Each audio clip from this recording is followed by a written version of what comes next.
Hi, Barry the Movie Demon here, and we're going to do something a little different. This is going to be the first of hopefully many movie reviews. I'm going to start with an independent film from an independent filmmaker who's got several out there, and I have a few of them. I have a lot. The production house or film company, whatever you call it, is Silver Spotlight Films. The filmmaker's name is Steve, and I'm probably going to butcher the last name, but Rudzinski. And in my human disguise that I come up here in, I've actually met him several times at various horror movie conventions, and that's where I got all of these. I didn't go on the internet and buy these. I bought these in person with money. Mostly it was low budget horror films.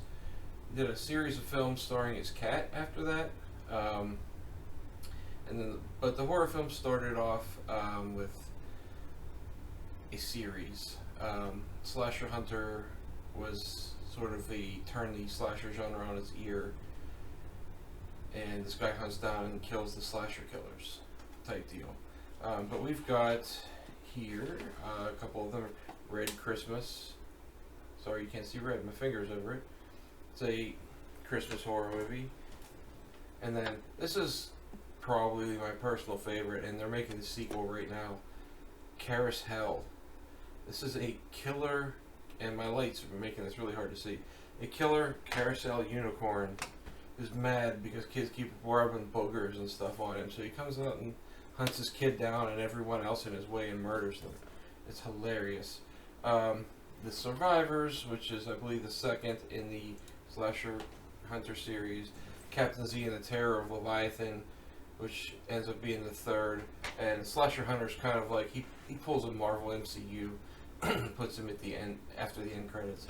And then the Slasher Hunt. Oh, Everyone Must Die. Sorry, was the last one. I have Slasher Hunter. I don't know where. I must have it somewhere else. Sorry, I lost it. It's in my DVD rack somewhere.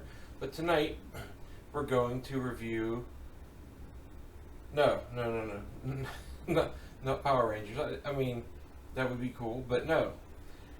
Sort of. Super Task Force 1. Now, this is not strictly a horror film. This is more science fiction-y. It's a Power Rangers kind of parody. It's also right now streaming for free on Tubi. Tubi, or whatever, however you say that. I believe it's Tubi. You can see it for free on there. Another thing that Steve actually has for all of his films, for $2.99 a month, you can subscribe to his service, Steve Buster.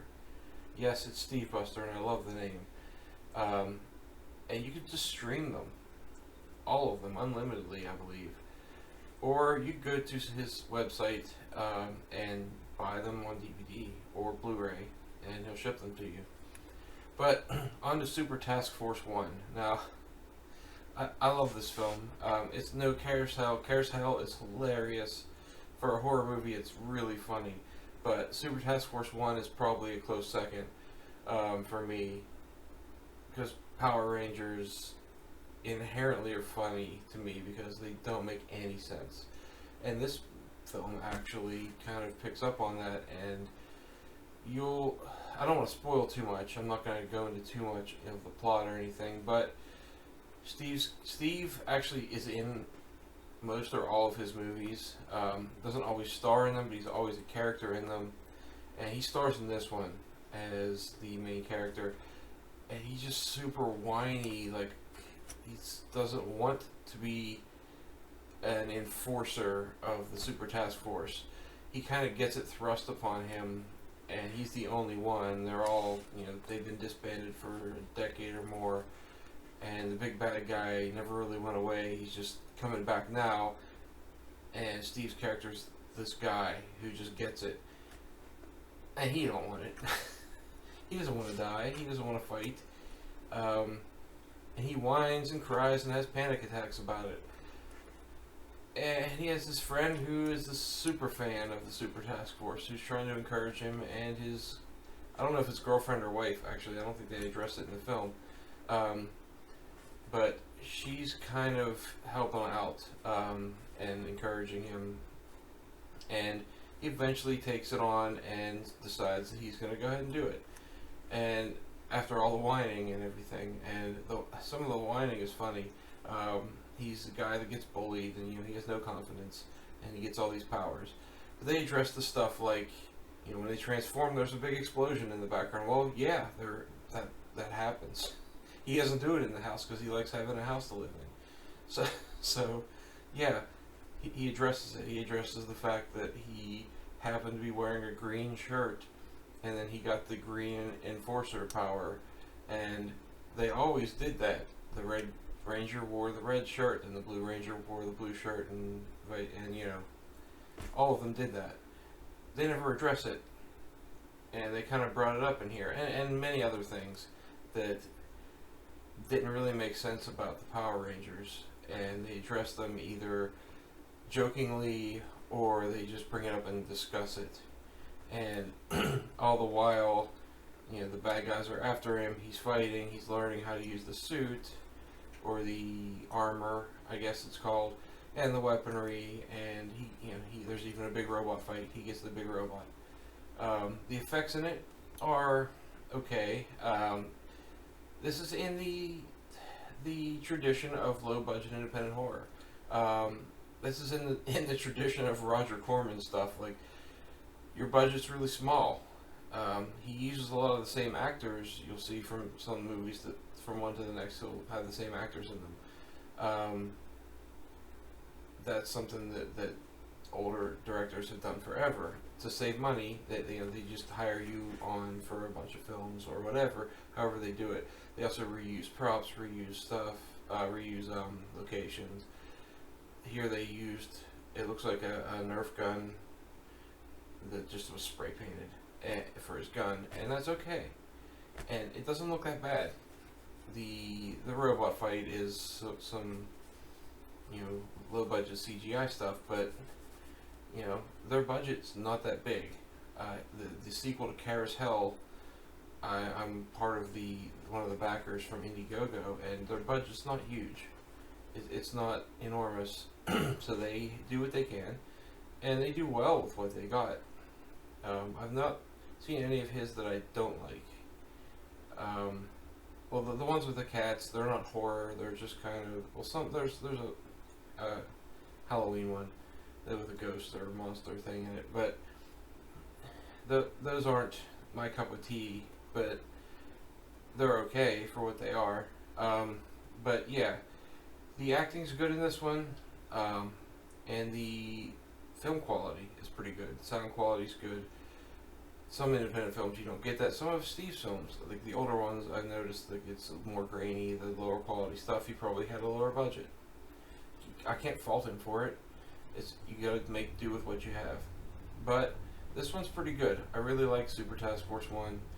Do yourself a favor, check it out on Tubi, or go buy it. Send Steve some money. The guy deserves it. He makes actually really good stuff, and he's trying really hard. He loves what he does. If you ever get a chance to see him at a convention, he also cosplays, or he used to. I followed him for a while on Facebook as Spider-Man under Spider Steve. I don't know if he'd be at a convention under that, or just selling his movies, or both. But if you get a chance to go see him there and maybe see him screen a movie or something and talk about it, it's a great experience. He's got all kinds of great stories about behind the scenes stuff, and he's a good guy. So go see his stuff on Tubi. I've seen some of his stuff on Amazon Prime. I believe I saw Kara's Hell on there, actually, not too long ago. You may be able to catch some on there. Or if you really like them, go buy them. Show them to your friends. Make believers out of everybody about independent horror films.